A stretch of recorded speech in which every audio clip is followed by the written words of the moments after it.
Amis amateurs d'intelligence artificielle, bienvenue dans cette nouvelle vidéo de mise au point, de rétrospective. On va parler des derniers mois de la chaîne et surtout de son avenir pour les, disons, 3 prochains mois. 3 prochains mois donc, c'est la revue d'automne et ça va être les mois d'octobre, novembre, décembre, en gros jusqu'à la fin de l'année. Et pour faire une petite rétrospective de ces 3 ou 4 derniers mois, puisque la précédente rétrospective était le 24 mai, donc on est à un peu plus de 4 mois. Et surtout, alors, durant ces 4 mois, si on parle du nombre de followers, si on voit un peu l'évolution de la chaîne, j'étais assez déçu du nombre de followers gagnés. On est à peu près à 700 followers, qui est assez peu, mais en même temps, comme j'ai commencé à travailler sur plein de nouveaux formats, il y a clairement eu moins de vidéos publiées. Et surtout, moi j'ai pris une sorte de décision, en tout cas j'ai un contrat avec moi-même sur cette chaîne, c'est de faire des vidéos qui me plaisent. Alors évidemment qui plaisent quand même à un public qui est intéressé par l'intelligence artificielle, mais que j'ai envie de faire. J'ai pas envie de passer mon temps à faire des vidéos que j'ai pas envie de faire ou que je trouve inutiles. C'est pour ça que vous trouverez pas sur cette chaîne de vidéos typiques de ce qui est fait dans le business, dans les youtubeurs business qui se sont accaparés tout d'un coup, et tout d'un coup ils parlent d'intelligence artificielle parce que c'est à la mode, et qui vont vous apprendre à soi-disant vous faire plein d'argent avec. Voilà, ça c'est le genre de choses qui ne m'intéressent pas du tout. J'ai fait beaucoup de tutos jusqu'à maintenant. Alors ça m'intéresse parce que ça me permet moi aussi en fait d'explorer ces outils. Et ça clairement c'est quelque chose qui vous intéresse, c'est quelque chose qui fait vraiment augmenter les vues, qui fait vraiment augmenter le nombre de followers. Ça m'intéresse, je vais clairement continuer à faire ça, et d'ailleurs on va en parler, ça va être un peu un objectif pour ces 3 prochains mois, de vraiment un peu rattraper le retard, que ce soit autant au niveau de la génération d'images que pour les chatbots. Mais disons que oui, j'aime faire des tutos, mais disons que ça devenait quand même un peu récurrent, et ça devenait un peu ennuyeux. Donc c'est là, dans la dernière rétrospective, bon, on a fait tous les nouveaux formats que je vais introduire. Et il y a effectivement une idée d'orienter la chaîne Artificialis Code et Artificialis, en tout cas vers de l'intelligence artificielle générale. Donc parler d'intelligence artificielle, autant pour les gens qui veulent vraiment maîtriser le sujet que vers de la vulgarisation scientifique. Donc vraiment parler de cybernétique, parler d'intelligence artificielle, parler de théorie, et ça c'est quelque chose qui va être permis par les nouveaux formats.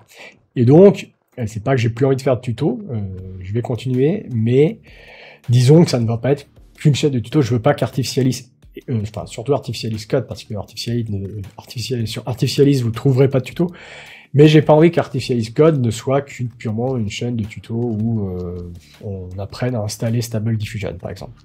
Donc depuis ces 4 mois, depuis la dernière rétrospective, j'ai continué la e-news pendant un temps. Alors ça s'est un peu arrêté, mais c'est parce que, alors déjà de manière générale, on a aussi eu l'été, donc je suis parti en vacances.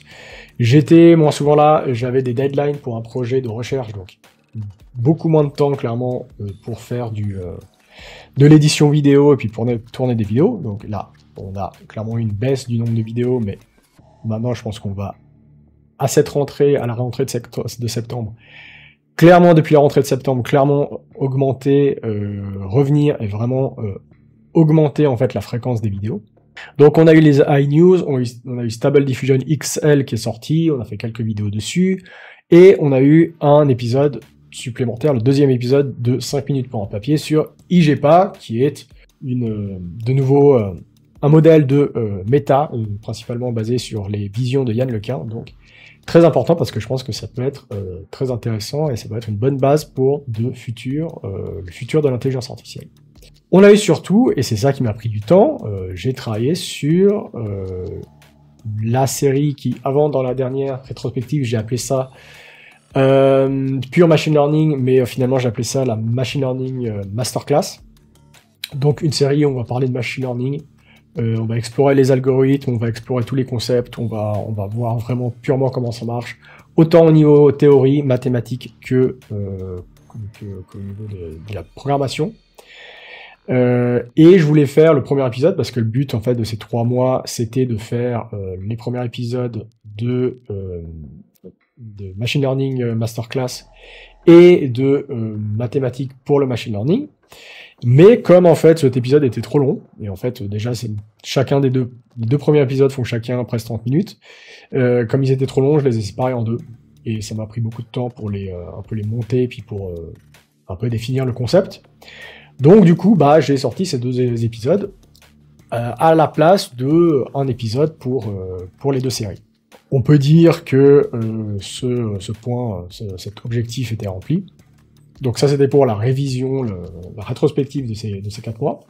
On a avancé, on a fait moins de vidéos, mais on a surtout fait cette Machine Learning Masterclass. Donc maintenant, pour les 3 prochains mois qui viennent, je vais surtout travailler sur donc ce premier épisode de mathématiques pour le machine learning, qui là aussi, c'est le problème avec les nouveaux concepts, avec les nouveaux formats, c'est que je dois introduire je dois définir une nouvelle façon de faire des vidéos. C'est-à-dire le Machine Learning Masterclass, je parle d'un nouveau sujet, donc c'est pas des tutos, donc je vais pas enregistrer des vidéos de mon écran.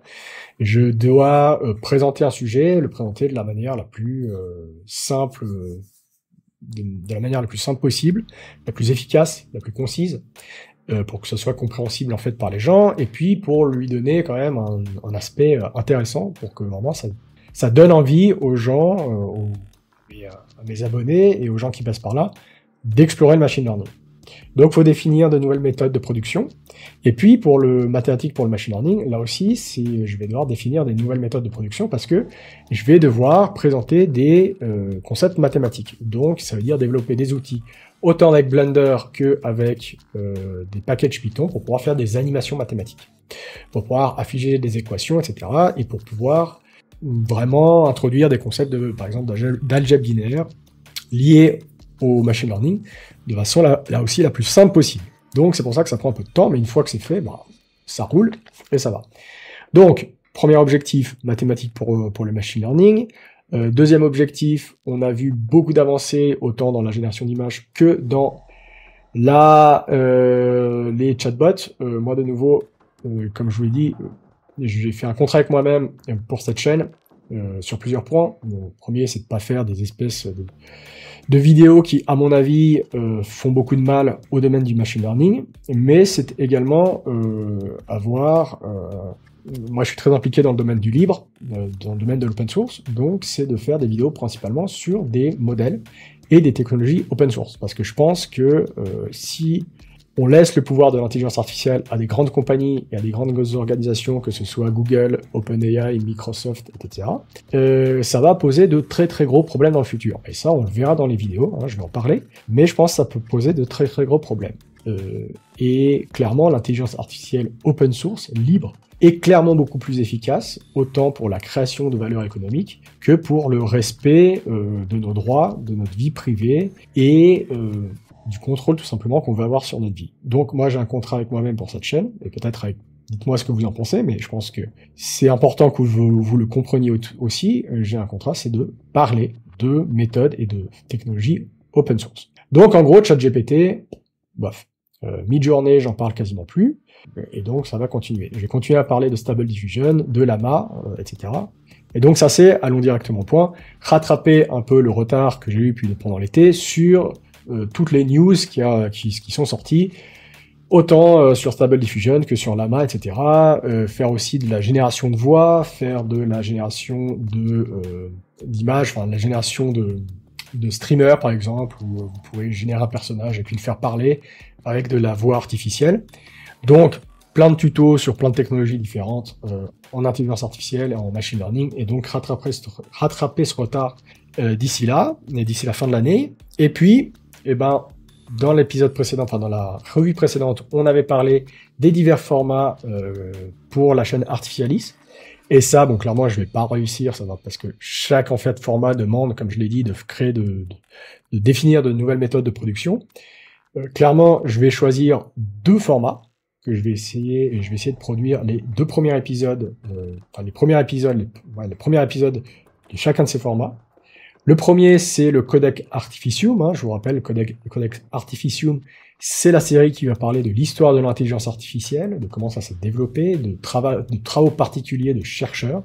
Et donc là, le premier épisode, il va être consacré à la cybernétique. Hein, la cybernétique qui s'est développée depuis le milieu des années 40 et qui a défini une grosse partie de l'informatique, de l'intelligence artificielle, mais aussi de certaines approches en psychologie, par exemple.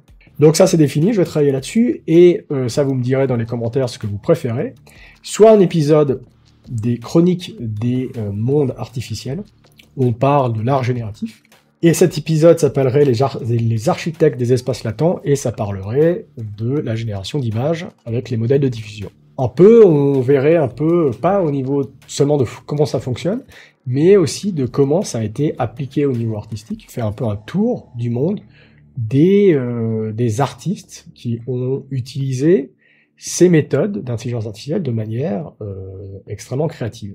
Un peu à la manière dont Alt 236 l'a fait sur, par exemple, sa visite des tableaux horrifiques, faire un peu un panorama des divers artistes dans ce domaine. Et puis, sinon, un épisode de la micropolitique des artefacts sur la reconnaissance faciale. La micropolitique des artefacts, je le rappelle, qui parle de politique et de l'impact sociétal de l'intelligence artificielle.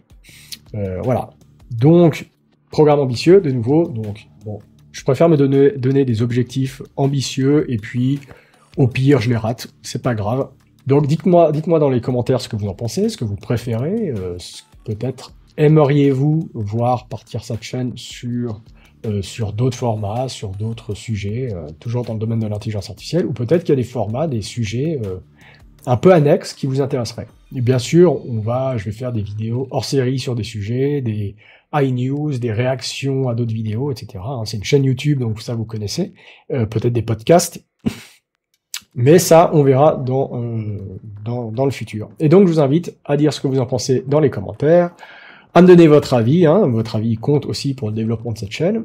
Et donc, n'hésitez pas à vous abonner à la chaîne, à activer la cloche si ce n'est pas encore fait, et à me suivre sur les réseaux sociaux.